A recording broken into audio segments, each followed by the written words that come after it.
Donc là, je vais reprendre une vidéo qui concerne donc les chakras. J'essaierai de vous donner le déroulé du massage, mais je vais déjà vous donner toute la partie théorique, parce que j'espère qu'on va se retrouver et qu'on va pouvoir mettre ça en application et, euh, et pouvoir aussi le vivre ensemble et l'échanger et avoir en fait un échange ensemble concernant voilà, cette technique, pour pas dire massage. Euh, Ce qu'il faut savoir, c'est que quand on va travailler les chakras, on sera sur un toucher extrêmement subtil, comme si en fait vous avez votre corps physique que vous pouvez toucher, donc là vous pouvez y aller franchement. Et les chakras, c'est quelque chose de plus subtil. Donc on a notre corps physique, notre corps éthérique. Donc c'est comme une petite fumée blanche qui est autour de nous. Et là vient au-dessus se greffer et autour, bien évidemment, les 7 chakras principaux. Donc on va les détailler, on va les voir ensemble. Donc le toucher qu'on va utiliser, c'est ce qu'on appelle un toucher plume. C'est un mot qui est d'ailleurs assez utilisé dans les EHPAD, puisque c'est un toucher qu'on effectue notamment sur les personnes âgées, sur les mains, etc., parce qu'ils ont la peau extrêmement fine, donc beaucoup plus fragile que nous. Donc au niveau de ce toucher aussi, on peut l'appeler aussi toucher épicritique. C'est un toucher toujours subtil, c'est un toucher plume, mais qui va informer les récepteurs sensitifs et qui va nous donner vraiment un bien-être, une vraie relaxation profonde. Je ne sais pas si vous avez déjà fait ça, mais vous savez quand quelqu'un vous touche, vous effleure, c'est ça. Vous effleure la peau comme ça fait beaucoup de bien. Bon, ça, le toucher en fait plume et le toucher épicritique, c'est un peu ça. Donc, au niveau de cette leçon-là, donc déjà, il va falloir savoir ce que c'est un chakra. Un chakra, donc, c'est un centre d'énergie et chacun communique avec les autres. Et c'est comme une danse des énergies, en fait, qui nous permet de maintenir notre corps et notre esprit sains. Il en existe vraiment 7 principaux qu'on va voir. Après, il y en a d'autres, mais là, on rentre dans des choses qui sont beaucoup plus, qui demandent beaucoup plus de temps et dont nous n'avons pas besoin forcément nous dans cette formation. Donc attention, il est souvent dit qu'un chakra peut être fermé. Votre chakra est fermé ou votre chakra est ouvert. Enfin bref, il n'y a pas de chakra fermé, il n'y a pas de chakra ouvert. C'est toujours en circulation. Simplement, c'est comme dans les méridiens, quelquefois, la circulation de cette énergie-là, elle va un peu moins vite. C'est un peu plus lent. Donc, si on vous dit votre chakra est fermé, tout ça, non, non, non. La seule chose auquel je ne touche pas et je ne provoque pas d'altération, c'est vraiment au niveau du troisième œil et du chakra de la couronne le plus élevé. Pour moi, ça fait partie en fait des centres d'énergie qui sont sensoriels. Et donc, je ne vais pas ouvrir quelque chose qui dépend en fait du cosmique. On va dire que la tête, c'est toute la partie cosmique. Tout ce qui est en bas, on va dire c'est plutôt tellurique pour vous donner une idée. Donc c'est pareil quand vous allez créer la technique de toucher, vous allez avoir des zones qui sont vraiment hypotoniques, c'est-à-dire l'impression que c'est mou, que vous rentrez dedans, même si c'est vraiment un effleurage. Bon, eh bien c'est que le centre d'énergie, en fait, est tout doux, ça va tout doucement. Et au contraire, si c'est dur et tendu, c'est qu'il est en hypertonicité, donc il y a trop d'énergie à un endroit et du coup ça circule pas bien à côté. De toute façon, s'il y en a un qui circule tout doucement, ça veut dire que l'autre, avant de récupérer l'énergie, ça va mettre beaucoup plus de temps. Et vice-versa, s'il y en a un qui est là et qui mouline, on va avoir un afflux d'énergie d'un côté, et puis le reste ne va pas être distribué correctement. Donc en fait, l'idée, c'est vraiment de retrouver un équilibre, un alignement de l'ensemble de ces chakras pour qu'ils puissent communiquer, continuer à communiquer les uns avec les autres, faire cette danse-là sans souci. Donc voilà. Donc le premier chakra, donc c'est le chakra qui est de couleur rouge, donc c'est celui qui est vraiment basé à la racine. Donc il manifeste en fait par sa couleur rouge, la couleur qu'on associe en fait à la circulation du prana dans le sang. Il est vraiment le centre de l'équilibre de la santé physique, ça c'est sûr et certain. Quand on stimule ce chakra, la personne peut récupérer de la confiance si ce n'est pas le cas, de la sécurité, une bonne stabilité, un bon enracinement. Pardon, j'ai failli éternuer.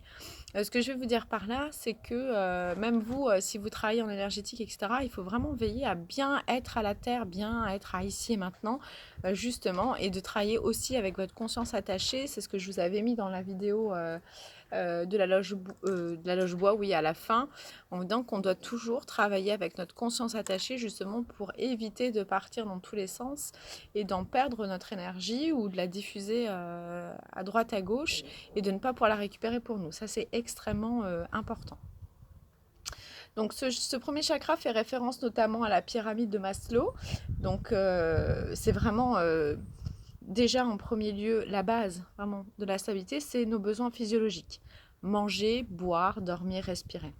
Vous avez bien compris que là, on a des chakras, des premiers chakras d'enracinement. Donc n'hésitez pas à marcher à pieds nus, même si vous n'y croyez pas. En même temps, ça ne fera pas de mal. C'est pas marcher à pieds nus dans l'herbe qui va vous tuer. Puisque là, clairement, dans les moments qu'on vit, c'est un des premiers chakras qui va être menacé, puisqu'on se sent en insécurité par rapport à ce petit virus qui s'est propagé un peu partout et qu'on a du mal à contrôler. Ça emmène chez nous en fait de l'insécurité, bien évidemment, et puis ça emmène aussi des craintes sur nos besoins physiologiques, comme de manger, etc. Il y a aussi beaucoup de gens qui dorment mal parce qu'ils ont peur et donc ils se sentent aussi en insécurité. Donc vraiment, ce premier chakra, il va être fortement intéressant à solliciter, et vous le trouverez de toute façon vraiment sur la première partie du talon, un peu si vous dessinez la ligne sciatique. Voilà, ce serait sur le côté un petit peu en intérieur, et donc c'est à cet endroit-là que l'énergie doit se diffuser. La deuxième partie, ça va être notre sécurité, donc par rapport à la maison, à notre santé, à notre emploi, etc. Donc là encore une fois, ce chakra va être en difficulté parce que forcément, pour certains, voilà, on ne sait pas trop, le travail, l'argent, tout ça, ça fait partie de la sécurité et de nos besoins primaires en fait. Donc encore une fois, ce premier chakra prend tout son sens aujourd'hui. C'est aussi dans la pyramide de Maslow tout ce qui est besoins sociaux, donc les besoins d'amour, d'amitié, d'appartenance et d'intimité. On aura aussi tout ce qui est estime de soi, donc la confiance aussi, le respect des autres, et l'estime personnelle. Et puis, la dernière chose, c'est l'accomplissement personnel. C'est vrai qu'on est venu sur cette terre, même qu'on n'a pas de notion énergétique, etc. On vient avec notre quintessence, on vient avec quelque chose à vivre sur cette terre. Donc c'est comme si on descendait sur cette terre avec un sac à dos, avec plein de choses à régler. Et l'idée, c'est de sortir les pierres de notre sac à dos qui ne nous appartiennent pas ou que nous sommes venus régler, pour s'alléger et pouvoir remonter tranquillement quand l'heure sera venue de rejoindre notre maison tout là-haut. Donc au niveau des besoins physiologiques, donc les premières choses que je vous ai dit par rapport à ce premier chakra, donc les besoins physiologiques sont des besoins directement liés à la survie, voilà, de l'individu ou de l'espèce. Donc ce sont typiquement les besoins concrets et primaires, comme je l'ai bien dit, manger, boire, se vêtir, se reproduire, dormir, donc toute la partie aussi de la pérennité, etc. A priori, voilà, ces besoins sont satisfaits par la majorité d'entre nous. Toutefois, nous ne portons pas sur ces besoins-là la même appréciation. On n'a pas tous besoin de la même sécurité, des mêmes besoins matériels, etc. Donc ça va aussi être une appréciation par rapport à chacun, évidemment. Cette différence d'appréciation donc, peut engendrer une situation non satisfaisante pour certaines personnes. On ne doit pas les juger. Quand les gens sont en insécurité, on ne doit pas mettre ça par rapport à notre fil. Ce qui nous paraît pas inquiétant peut l'être pour une autre personne et vice-versa. Mais ça, ce sont déjà des choses que je vous ai expliquées en cours. On essaye de ne pas faire d'interprétation, on essaye de rester le plus neutre et le plus impartial possible pour ne pas y mettre notre filtre, même si ce n'est pas toujours simple. Donc voilà. Donc au niveau donc ça, c'était pour les besoins vraiment physiologiques, hein. Donc voilà, vraiment bien dormir, s'alimenter, et cetera, et cetera. Au niveau de la sécurité qui est extrêmement importante, donc les besoins de sécurité, et ce sera notamment encore plus effectif chez les chiffres 4 pour ceux qui ont fait la numéro. Les besoins de sécurité proviennent vraiment de l'aspiration de chacun d'entre nous à être protégé, donc physiquement et moralement. Ce sont donc des besoins qui sont complexes dans la mesure où ils recouvrent vraiment une part hyper objective. Donc notre sécurité est aussi celle de notre famille, parce que forcément notre sécurité, si nous partageons notre vie avec des tierces personnes, ça fait partie aussi de ces choses-là. Et donc la part subjective qui est liée à nos craintes, nos peurs et nos anticipations, qu'elles soient rationnelles ou non. Quelquefois, c'est pas rationnel. Nos peurs ne sont pas rationnelles. Ce sont des peurs voilà, qui sont manifestes et qui nous empêchent d'être bien, d'être en équilibre. Donc, on va avoir notamment 6 gros items. Donc, la sécurité par l'abri, c'est-à-dire un logement, une maison. La sécurité au niveau des revenus et des ressources. La sécurité forcément physique, donc contre la violence, la délinquance, l'agression, la maladie, etc. La sécurité aussi morale et psychologique, c'est-à-dire être bien dans un esprit sain. D'ailleurs, on pourrait mettre cette sécurité morale et psychologique avec la première interrelation. C'est vraiment l'alignement entre notre tête, notre cœur et nos tripes. On a aussi tout ce qui est la partie de la sécurité et stabilité familiale, ou tout du moins dans la balance affective. Et oui, parce que forcément, hein, notre sécurité, c'est aussi une maison qu'on crée avec l'autre, avec les enfants, etc. Donc tout ça, c'est prédominant aussi chez une personne, et que quand ça se casse la figure, les gens ont vraiment l'impression que les fondations s'écroulent pour certains. D'autres rebondissent très très bien, et notamment, il y a quelque chose qui nous fait rebondir très très bien, c'est la grosse colère. La colère nous permet d'avoir plus de facilité à se séparer de quelqu'un, et plus la colère est importante, souvent plus le lien de départ était extrêmement fort. Et il reste aussi la sécurité dans le sens médical, social de la santé, c'est-à-dire toute cette prise en charge, toute cette possibilité peut-être d'aller voir un ostéo si on a besoin, qu'on n'est pas remboursé, etc. Donc ça reste du plus forcément, mais enfin pour certaines personnes c'est important. Après, on a toute la partie des besoins d'appartenance. Donc, les besoins d'appartenance correspondent vraiment aux besoins d'amour et de relation aux personnes et aux autres.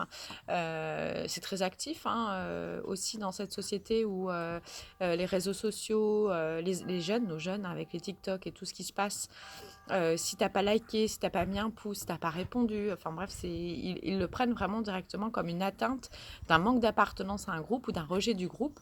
Et ça peut être très très violent, forcément, selon les individus et selon leurs besoins d'appartenir à un groupe. Il faut savoir que c'est ensemble, on est beaucoup plus fort. Tout seul, il y a plus de chances. Alors c'est sûr, tout seul, on n'a que nous à nous occuper, on n'a pas à faire attention aux uns aux autres. En revanche, quand on a un groupe, ça permet de veiller les uns sur les autres, donc on est quand même beaucoup plus fort. Si on a un groupe, qu'on est face à une personne, un individu qui nous attaque, tel qu'il soit, en groupe, on est quand même beaucoup plus fort pour faire bloc. Donc au niveau des besoins d'appartenance, on a besoin forcément d'être aimé, mais aussi d'aimer. C'est un retour juste de ce qu'on donne et de ce qu'on reçoit. C'est donc toute la partie de l'affectif. Et c'est vrai que quelquefois, il y a des gens qui peuvent être menacés dans leur chakra 1 parce qu'ils ont l'impression d'avoir donné beaucoup plus et de ne pas avoir reçu assez, ou peut-être qu'ils n'ont pas reçu assez parce qu'ils n'ont pas non plus demandé, par exemple, de l'intérêt. Et puis l'amour... c'est une grande question philosophique, hein. Si je parle du couple proprement dit, il y en a qui savent vivre tout seuls tant que les autres vont bien autour, ils sont très très bien. D'autres, ils ont besoin que l'autre soit toujours collé. Et que s'il ne le fait pas, c'est un manque d'amour. Enfin, c'est en tout cas vu comme un manque d'amour. J'ai eu pas mal de consultants aussi, alors sans parler des amoureux et des amoureuses, mais par exemple au niveau des parents. Oui, ma maman n'a pas su m'aimer. Mais peut-être que la maman, elle, faire à manger, repasser du linge, faire un lit propre, c'est-à-dire faire toute la partie structurelle, entre guillemets, et non affective pour le coup perçue par l'enfant. L'enfant, voilà, peut le percevoir de manière non affective, alors qu'au final, la maman, voilà, elle veille au sommeil, elle veille aux devoirs, elle veille à l'éducation, elle veille à ce qu'il y a à manger dans l'assiette, du linge propre, etc. Et que pour elle, c'est ça, être une maman. Il y a des mamans qui sont aussi étouffantes, hein, qui laissent pas leur enfant grandir, être autonome, et puis d'autres mamans, au contraire, qui pourraient être perçues pour un manque d'amour, qui vont laisser l'enfant devenir autonome. Normalement, la maman entre 0 et 6 ans, chez l'enfant, elle doit apprendre l'autonomie à l'enfant, qu'il puisse se débrouiller voilà, par lui-même, en tout cas apprendre à se débrouiller par lui-même. Ensuite, on a aussi les relations intimes avec le conjoint ou la conjointe. Donc, ça, ce sont les relations d'appartenance, hein, former un couple. Hein. Bizarrement, dès qu'on est en âge de se reproduire, c'est là où on est amoureux et c'est les premiers amours. Avoir des amis aussi, les relations sociales autres en dehors de la famille, etc. Faire partie aussi intégrante d'un groupe, euh, ça peut être le sport, etc. Enfin, en tout cas, avoir une appartenance, voilà, ça peut être du théâtre, ça peut être du chant, la musique, enfin bref, du dessin, etc. Se sentir aussi accepté, parce que quand on appartient à un groupe, ça veut dire qu'on se sent à l'intérieur du groupe, on se sent accepté et non rejeté. Pour des personnes, c'est extrêmement important, surtout pour ceux qui ont un conflit de rejet ou d'abandon. Ça, c'est extrêmement important pour eux. Et donc, ça leur permet voilà, de ne pas se sentir seul et d'être en confiance. Donc ça, ce sont vraiment les besoins d'appartenance à un groupe, qu'ils soient social, relationnel, hein, ou statuaire. Le premier groupe d'appartenance d'une personne est forcément voilà, la famille. Le premier lien concret d'appartenance, c'est la famille, déjà par notre nom. Après, c'est avec notre époux, notre épouse, pour le lien matrimonial, etc. Et le nom qui change. Et les enfants, etc. etc. Les besoins sociaux sont les besoins d'intégration à un groupe, donc sont complètement différents. Là, c'est vraiment une ouverture vers l'extérieur. Et cette personne peut donc appartenir à plusieurs groupes identifiés. Après, on a le besoin d'estime qui est extrêmement important. Donc le besoin d'estime, ça correspond au besoin de considération, de réputation et de reconnaissance, de gloire, de ce qu'on est par les autres ou par un groupe d'appartenance. La mesure de l'estime peut être liée aux gratifications accordées à la personne aussi, forcément. Au niveau des besoins d'auto-accomplissement, parce que ça c'est important aussi, on peut s'accomplir à travers les autres, c'est comme je viens de le dire à l'instant, mais les besoins d'auto-accomplissement, c'est être vraiment en conscience de ce qu'on est, du privilège de la personne unique que nous sommes et de ce que nous pouvons faire. Donc les besoins d'auto-accomplissement correspondent vraiment aux besoins de se réaliser, d'exploiter et de mettre en valeur donc tout son potentiel personnel dans tous les domaines de sa vie, donc que ce soit au travail ou par une activité telle qu'elle soit. Ce besoin donc peut vraiment prendre des formes différentes selon les individus et son besoin d'auto-accomplissement. Il y a des gens qui sont très durs avec eux-mêmes, qui bossent, qui n'en ont jamais assez, c'est jamais suffisant. Ils sont extrêmement durs avec eux-mêmes et s'accomplir ne peut passer que par la douleur, que par le dur. Et puis d'autres personnes, au contraire, c'est vraiment force tranquille et ils s'accomplissent et sont très bien comme ça. Donc encore une fois, il n'y a pas de cas d'école, c'est vraiment en fonction de chaque individu, de son expérience, de son éducation, de son vécu, de ce qu'il a entendu de la part de ses parents, de ses proches, etc. Pour certains, ce sera aussi le besoin voilà, d'étudier, d'en apprendre toujours plus, de développer des compétences et de développer ses connaissances aussi voilà, personnelles. Pour d'autres, ce sera plus le besoin de créer, d'inventer, de faire des choses. Pour d'autres, ce sera la création d'une vie intérieure aussi. Il y a beaucoup de gens qui vivent comme des ermites. Ils ont un monde à eux, à l'intérieur, et ils s'y plaisent très très bien. Et d'ailleurs, toutes les personnes qui ont une conscience universelle, une conscience cosmique, spirituelle, voilà, vous trouverez votre vocabulaire qui vous est propre.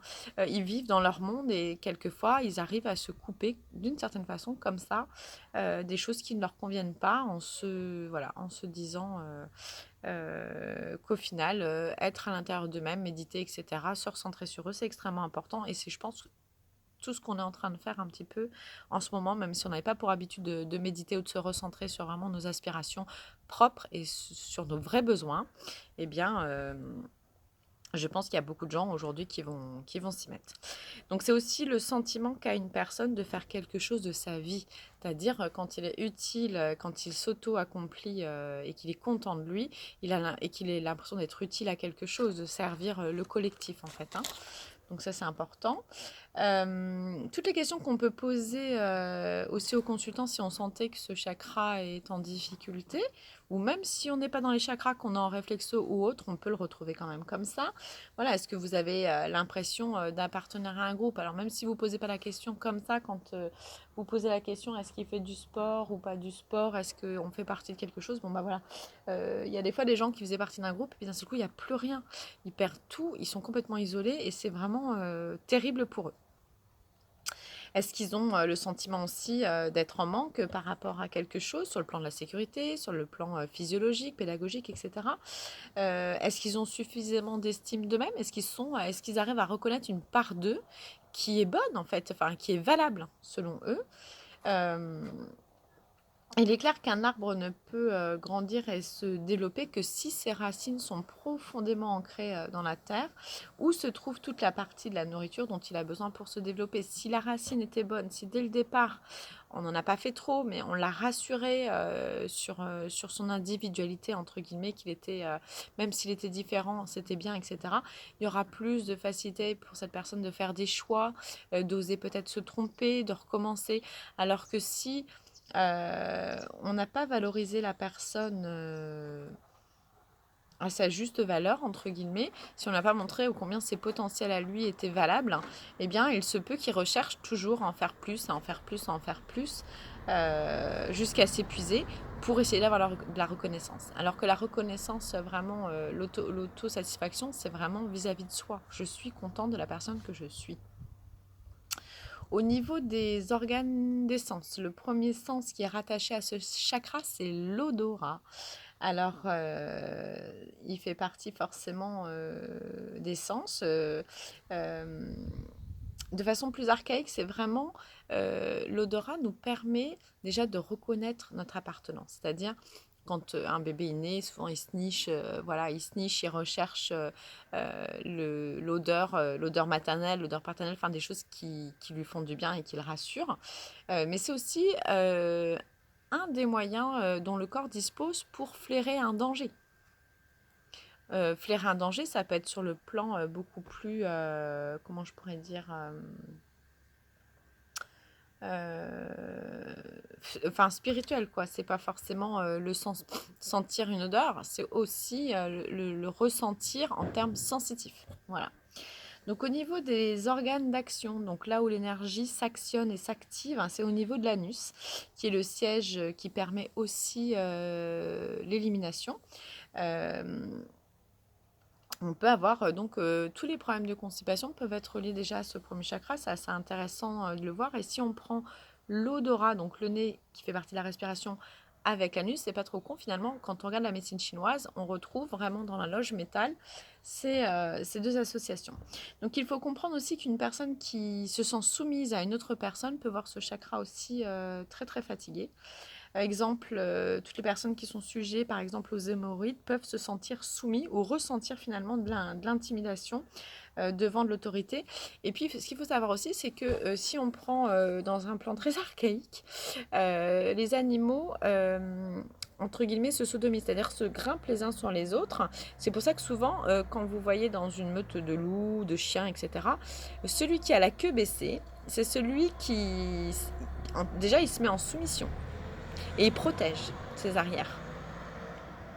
Donc quand on a un problème au niveau de l'anus, que ce soit les rectocolites hémorragiques, les hémorroïdes, les fistules, etc. et j'en passe, c'est souvent qu'on peut ressentir une forme d'intimidation, d'être soumis à quelque chose qu'on ne veut pas. Ça peut être aussi du marquage de territoire, c'est-à-dire ne pas vouloir perdre sa place, par exemple dans la famille, etc. etc. Donc ça, c'est assez intéressant.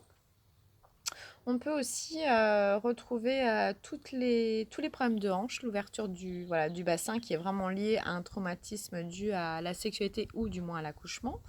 Et toutes les personnes aussi, malheureusement, qui ont connu des attouchements auront plus d'infections urinaires, pardon. Ça peut aussi venir des mémoires. C'est-à-dire que dès qu'il y aura quelque chose où on flaire la sphère là, si ce n'est pas réglé sur le plan mental, ça amènera des troubles comme l'infection urinaire, puisque l'infection urinaire est là pour concentrer l'urine. L'urine concentrée, ça forcément, ça vient du foie. Je suis en train de chercher l'ammoniac, pardon. Et donc, c'est des urines fortes pour marquer le territoire. Voilà. Parce qu'on sent... Alors, on peut faire des infections urinaires pour marquer le territoire, pas vouloir qu'on rentre dans notre territoire ou sentir un danger arriver de l'extérieur, etc. Et donc, on urine.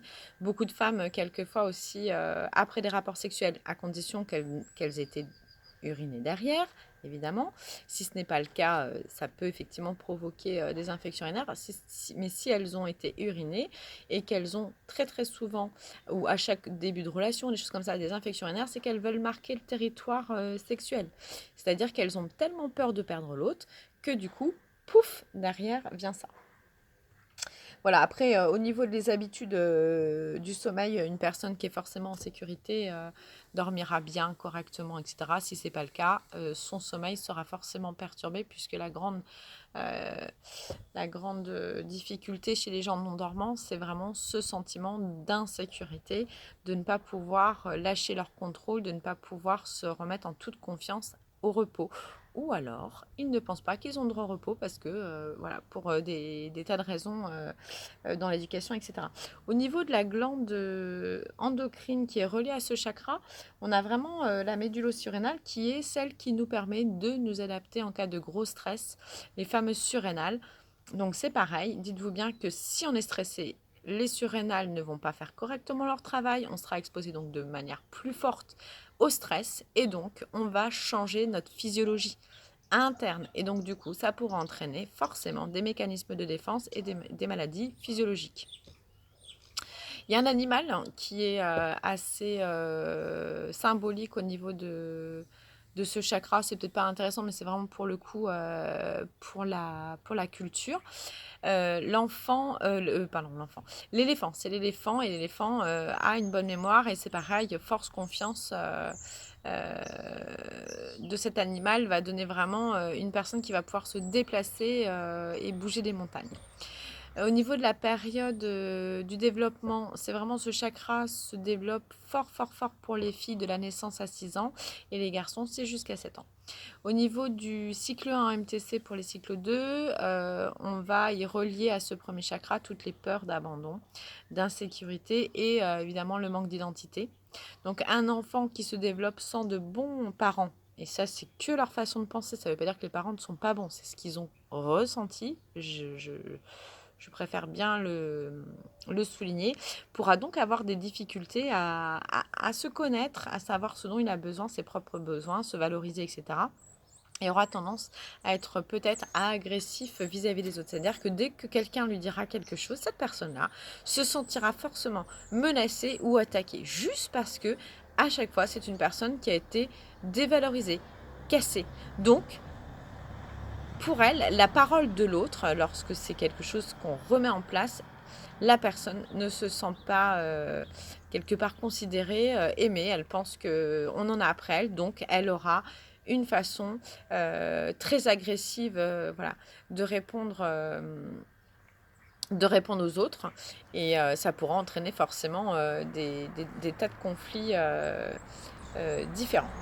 Voilà, et la dernière des choses, c'est la planète à laquelle ce chakra est donc relié. Donc c'est la planète Mars. Voilà. Eh bien, je vous laisse sur ce premier chakra. Déjà, il y en a pas mal. Et puis, je vous fais une grosse bise et je vous dis à bientôt pour le deuxième.